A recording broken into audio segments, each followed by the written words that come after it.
Welcome back to the VSSW. We are moving into the third session of the day, which is entitled Engineering and Education.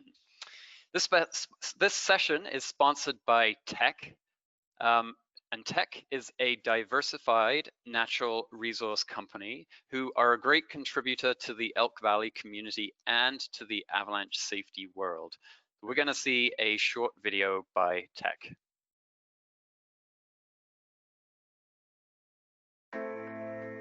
At TEC, innovation isn't a buzzword or blue sky notion of what the world might look like someday, maybe. Here, innovation is what we do every day, by putting ideas to work. Ideas like using the sun to power our operations. Finding new ways to protect watersheds. And employing artificial intelligence that can detect equipment failures before they happen. Ideas like using augmented reality to better understand every phase of our mine development. And deploying dozers remotely to keep people out of unsafe areas. The type of thinking that employs drones to help inspect sites more safely and more efficiently. Smart shovels to determine valuable ore from waste rock. And data-driven everything to make sure we can see even the smallest details of our operation and work to make things better. At TEC, we invent, we collaborate, we partner, and we improve. This is where ideas come to work every single day. So to introduce this session and bring the speakers in on cue is Mark Vesely. Mark is a longtime resident of Fernie and has held a number of roles in the community at the Fernie Ski Hill as well as Island Lake Lodge. He currently works for 6 Point Engineering, and Mark also teaches professional level avalanche courses. Mark, it's over to you. Good afternoon. Thank you, James, and thanks again to our sponsor, TEC. Welcome to the second series of presentations. We're titled Education Engineering. Continues to be a beautiful day here in Fernie, and I hope it's the same wherever you're tuning in from. Again, we have a great lineup of speakers this afternoon, and I look forward to hearing from them and seeing their cases. If there is anything that's constant in the career of avalanche practitioners, it's definitely lifelong learning. I recently read a book about the engineering of the Camano-Kitimat transmission line. This was a project that started in the 1950s, and it required continued adjustments and repairs until quite recently. And this was due to the severe avalanche hazard environment that's part of the BC Coast Mountain Range. Outside of the specific events within the story, really what it's about was adjustments in a complex environment where creativity and taking risks to try and solve an incredibly complex problem were the nature of the story. Many of the challenges that they were faced required first time, never tried before tactics, and it was definitely made for quite a story. It resonated with many of the experiences that I have seen and observed where fellow practitioners have worked through a full variety of different contexts where snow avalanches are affected by affect their different projects and operations. In this story, were they successful? I would say that each attempt was successful for a time, but this is certainly the nature of the work that we're involved in. It seems diligence is required through progression, through cycles of failure. It's inherent in our business. If I asked you to reflect on your careers, I am certain that almost everyone in this conference would have an experience of observing avalanches adjusting what actually happens from what you had planned for. Learning from experience and adjusting accordingly to our future practices and ideas, they're critical parts of solving problems that include avalanche risk management pieces. From the design of infrastructure to the systems that support real-time decision-making, Creativity, deliberate reflection, and adjustment through feedback loops allow our work to evolve and progress. We have 3 presentations this afternoon that will allow us all to learn and progress from their experiences. I'm certain you will enjoy all of them. James had introduced our sponsor once again. We'll take another moment just to say thank you to Tech. And now I will introduce our first speaker of this afternoon. I'm very pleased to introduce Suzanne Whalen. She is the head of monitoring solutions at GeoPrevent. It's a firm specializing in alarm and monitoring systems for natural hazards based in Zurich, Switzerland. Suzanne holds a Master's of Science in Climate Sciences from ETH Zurich, and also has a postgraduate diploma in Risk, Disaster, and Resilience from UCL London. After several years in research and development and applications in the field of measurement technology, Suzanne's focus at GeoPrevent is the interface between natural hazard management and customized technical monitoring solutions. Suzanne has lived all over the world with some very memorable times noted in New Zealand and Nepal. She does love to spend time outdoors and enjoys the craft of beer brewing. Suzanne will be presenting a case study on the autonomous multi-station avalanche detection system based on long-range radar technology for road safety at Bear Pass in British Columbia. I will let Suzanne fill you in on the details, but it sounds like this technology greatly assisted the BC MOTI in achieving their objectives of winter seasonal highway safety, as well as minimizing road closures for the Bear Pass. So without further ado, here is Suzanne. Hello. Hello everyone, and thank you for having me. Hello from Switzerland, where it's already dark and almost the end of the day. The project I'm going to talk about is a particularly exciting one. We've developed and installed a number of avalanche radar systems all over the world, but this one is rather special in terms of location remoteness, the number of avalanches, and the rather challenging weather conditions.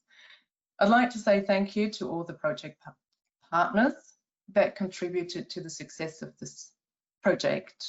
And here we go. Brent. Hello everyone. I'm going to present you the automatic avalanche detection system at Bear Pass we developed for the Ministry of Transportation and Infrastructure, MOTI. Here we are in northern BC, close to the border to Alaska. Highway 37A connects the coastal towns of Stewart and Hyder, Alaska, via the scenic Bear Pass Road with Terrace. Stewart is the northernmost year-round ice-free port of Canada and is strategically important for goods export. The area is characterized by challenging weather conditions and frequent winter storms and is hence highly avalanche-prone. 72 active avalanche tracks, shown in red here, are located along Bear Pass Road. Spontaneous avalanches and avalanche control work often affect the highway during winter. On average, the road is closed about 88 hours per season, but up to 336 hours in snowy winters. So the aim of the automatic avalanche detection system is to improve avalanche forecasts, increase road safety, and decrease highway closure. But first of all, why do we use radar? Well, one main reason is that radar works in any weather, at day and night. So in fog, rain, and snowfall, and these are the weather conditions when avalanches often occur.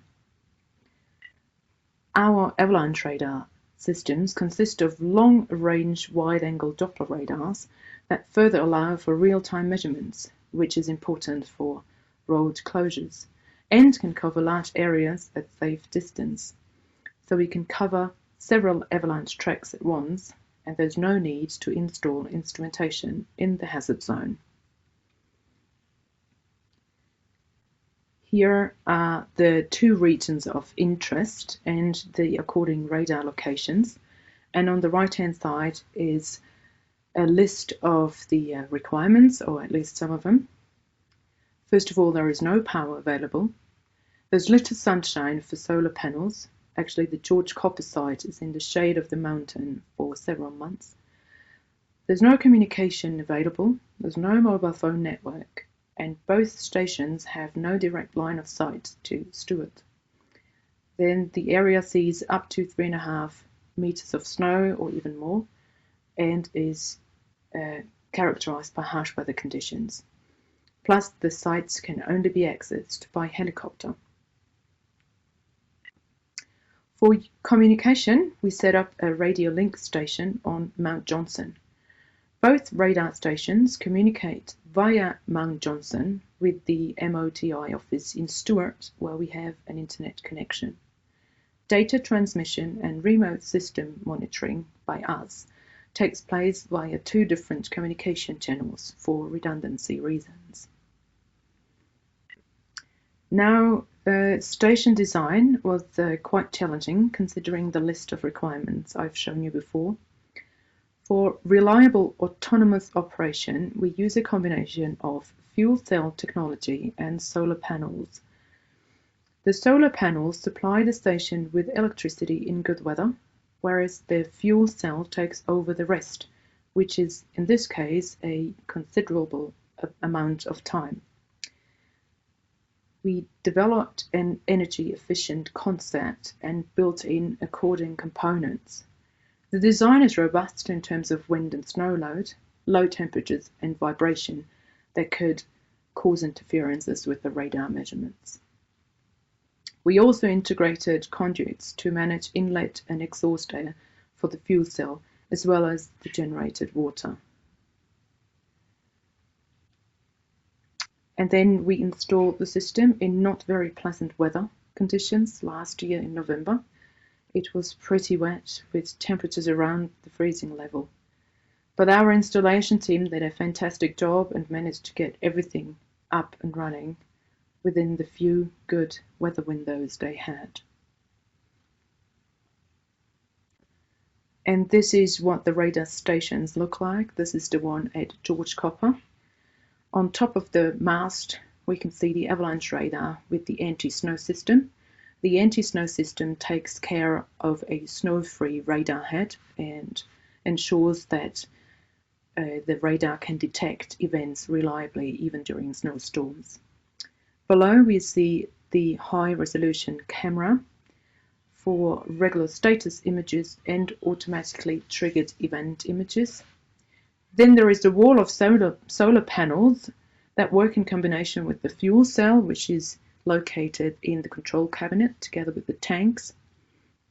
And we also see the chimney for air supply and exhaust air in the middle of the picture, and the radio devices for communication with Mount Johnson on the top left.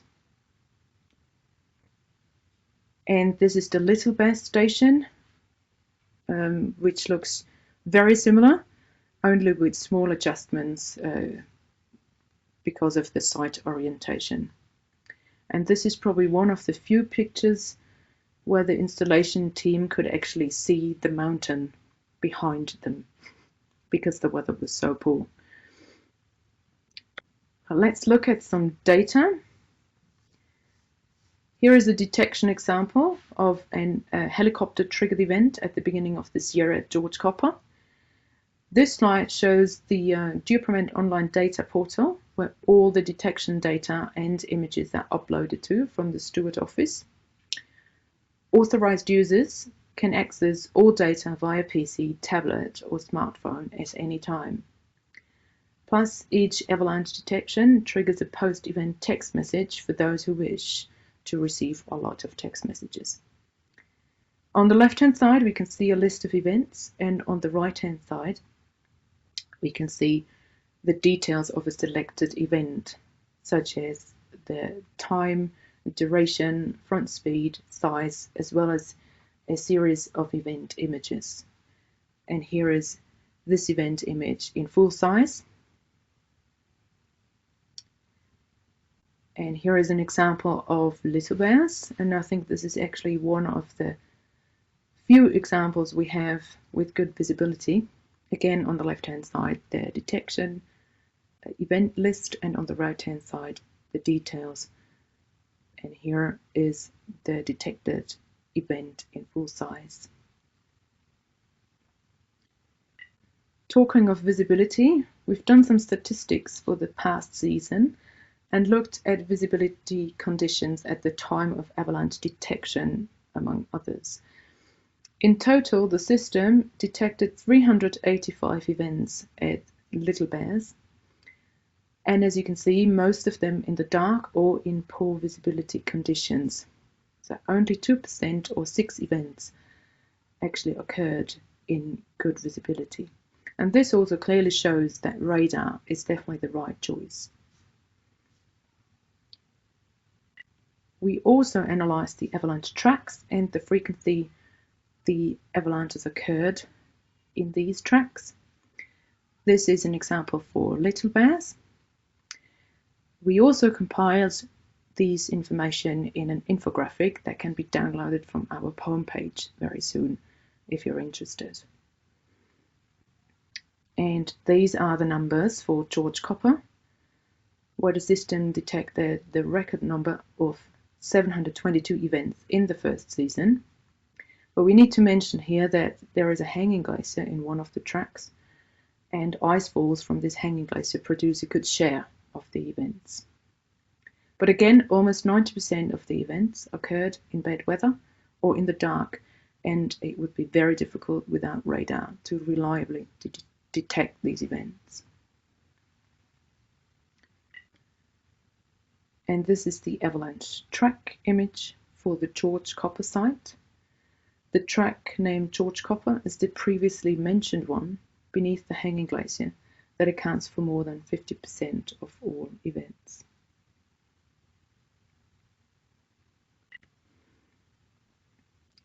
Concluding, the system has been running autonomously for almost a year now, and it hasn't even been necessary to change the methanol tanks yet. Also, the system has proved robust and reliable and did not require a major intervention on site. According to the avalanche forecasting team, the system provides them with important additional information such as avalanche location, event time, and event images that assist in assessing the current avalanche situation and better understand regional avalanche conditions. The data further allows to verify forecasts and improve their accuracy. In terms of highway closure, a significant reduction of more than 40% was achieved despite above average snowfall past winter. The road was closed for 39 hours only, whereas more than half of the time was needed to clear a 500-meter stretch of road that was buried by a very large avalanche. Future plans include traffic lights and gates at the road sections at risk and system extension for immediate road closure and reopening if the avalanche did not reach the road. This is it from my part. Thank you for listening. I hope you enjoyed it. If you have any questions, I'm happy to answer them.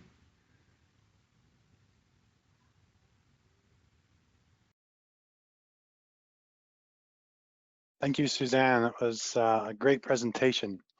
A reminder, we'll put things out to questions now.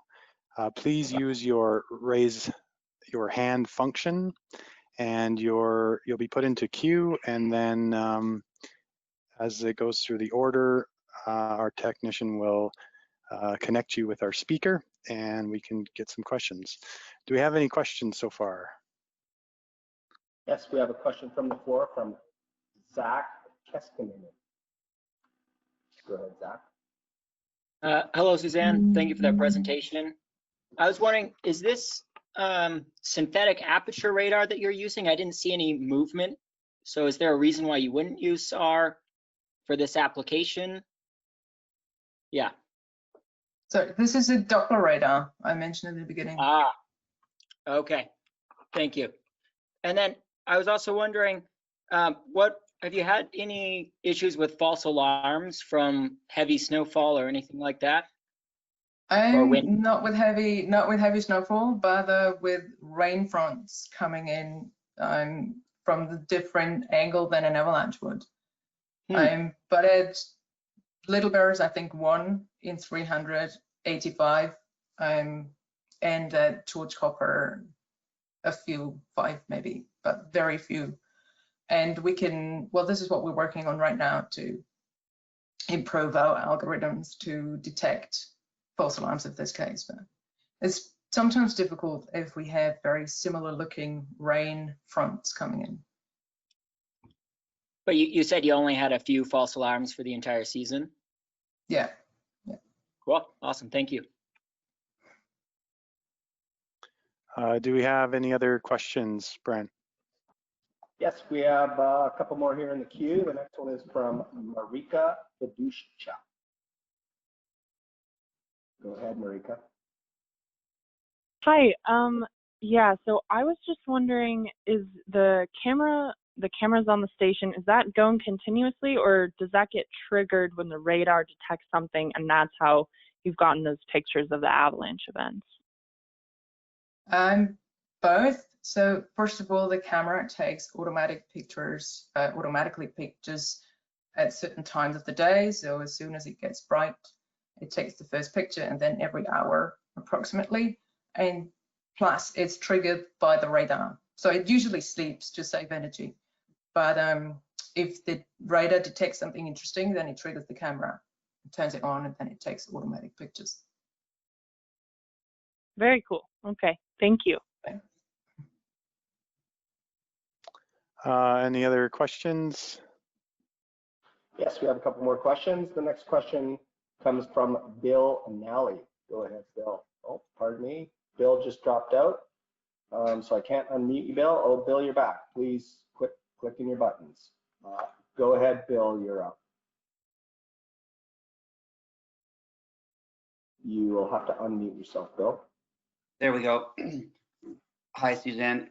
I have a question about the resolution of the radar, specifically how much detail you can see as to where the avalanche started. So you can clearly see in your images that it released from a certain path, but can you tell what part of the path? What's the resolution like?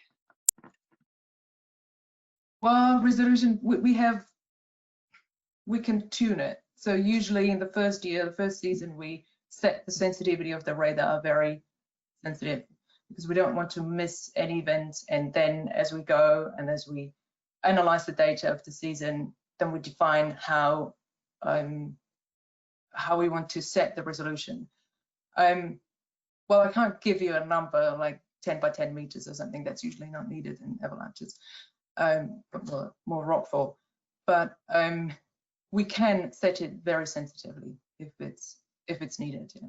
And we can tell the different tracks. Well, it depends how far away we are. Here we are in about 2.5 to 3 kilometers. But yeah, we can tell the different tracks. Thank you. Okay, Suzanne, I have a couple of questions from the chat box that I may put out your way. The first one is from Donald, and it asks, what data is used to calculate your size category? Yeah, that's not very accurate. So that's not the international scale. It doesn't necessarily correspond to the scale. So the radar detects the size of the avalanche and then categorizes it. So this is, it pretty much takes the shape of the avalanche and then it categorizes it. But that's not necessarily comparable with the international scale, because we're in different, depends on the distance we're at. Thank you. And a second question from George. He's asking cost per unit. I knew that was coming. Well, there is no standard avalanche radar system or installation. They're all customized. All our systems are customized. And I can't give you a number here. The range is huge. So it depends on the distance, first of all. So we have systems that reach 5 kilometers or targets in 5 kilometers. And then autonomous systems are usually more expensive than if we have power available. So it goes from 100,000 to 300,000 per unit, or cheaper. It really depends what the conditions are. Great, thank you. As most things in our work go, I think that's the right answer. It all depends. Brent, do we have any other questions in the queue? Yeah, we got a couple more questions in the queue here. We have one from Tim Johnson. Go ahead, Tim. Hi there, can you hear me? Yep. Yes. Okay, I'm wondering, I'm looking at kind of a similar system here in Jasper National Park, where we don't have any cell coverage, and it's a fairly remote site. Different to Bear Pass is our paths are quite small, and I'm wondering is there like a minimum size for these radars, rather than like a maximum size like you get in Bear Pass? Well, again, it all depends. It depends how far away we are.